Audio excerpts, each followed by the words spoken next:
जुलाई से मानसून सत्र की शुरुआत हो रही है। विपक्ष के तेवर को देखकर लग रहा है कि मानसून सत्र धमाकेदार और हंगामेदार होगा। कांग्रेस ने तो अभी से रणनीति बना ली है। केंद्र सरकार पर हमला करने का पूरा हथियार जुटाकर बैठी है। इसे लेकर ही कांग्रेस की कल यानी मंगलवार को एक अहम बैठक हुई। इस बैठक की अध्यक्षता सोनिया गांधी ने की।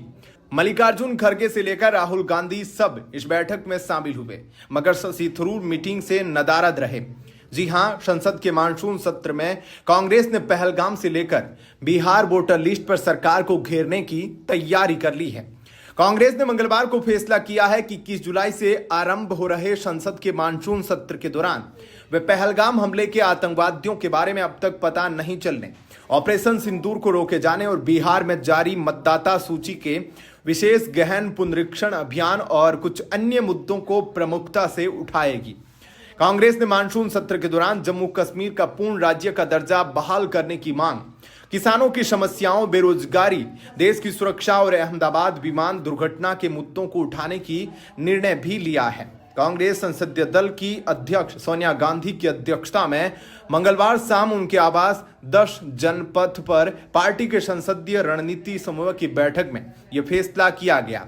संसद का मानसून सत्र 21 जुलाई को आरंभ होगा और 21 अगस्त तक चलेगा। बैठक में कांग्रेस अध्यक्ष मल्लिकार्जुन खड़गे, लोकसभा में नेता प्रतिपक्ष राहुल गांधी, राज्यसभा में पार्टी के उपनेता प्रमोद तिवारी और महासचिव जयराम रमेश, लोकसभा में कांग्रेस के मुख्य सचेतक के सुरेश और सचेतक मणिकम टेगोर आदि नेताओं ने भाग लिया, मगर इस बैठक में शशि थरूर गायब रहे। अब सवाल है कि जब कांग्रेस की कोर टीम मोदी सरकार के खिलाफ रणनीति बना रही थी, तब उस वक्त शशि थरूर कहां गायब थे?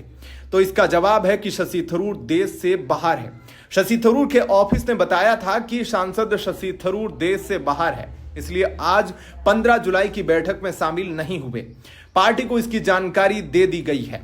वहीं 2026 में प्रस्तावित केरल विधानसभा चुनाव की तैयारी अभी से जोर पकड़ रही है। सत्तारूढ़ लेफ्ट डेमोक्रेटिक फ्रंट LDF और विपक्षी यूनाइटेड डेमोक्रेटिक फ्रंट UDF आमने सामने हैं, जबकि बीजेपी का बढ़ता वोट शेयर इस बार कितना असरदार होगा यह देखना है। ऐसे में शशि थरूर का रुख कांग्रेस के लिए चिंता का कारण बनता जा रहा है। अगर थरूर कांग्रेस छोड़ते हैं तो इसका सीधा असर कितना होगा यह देखने की बात है।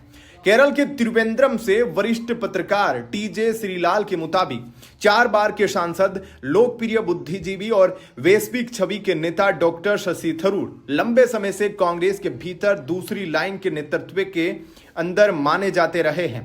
थरूर बड़े नेता है, लेकिन विधानसभा चुनावों में केरल में उनका असर सीमित ही है। उन्होंने कहा कि हाल ही के नीलांबूर उपचुनाव में थरूर के कैंपेन न करने के बावजूद कांग्रेस ने लेफ्ट के उम्मीदवार को हरा दिया। उन्होंने कहा कि केरल कांग्रेस के नेता शशि थरूर पर खुलकर अटैक नहीं कर रहे हैं, क्योंकि वे उन्हें लोगों की सिंपैथी नहीं मिलने देना चाहते। वे ऐसा दिखाना चाहते हैं कि थरूर खुद बीजेपी की तरफ जा रहे हैं, न कि पार्टी उन्हें नजरअंदाज कर रही है। शशि थरूर लोकसभा चुनाव में 16,000 वोट के मार्जिन से ही जीते हैं। बीजेपी यहां दूसरे और लेफ्ट तीसरे स्थान पर रही, लेकिन हमें यह नहीं भूलना चाहिए कि त्रिवेंद्रम की 7 विधानसभा सीटों में 6 पर लेफ्ट और 1 पर कांग्रेस का कब्जा है।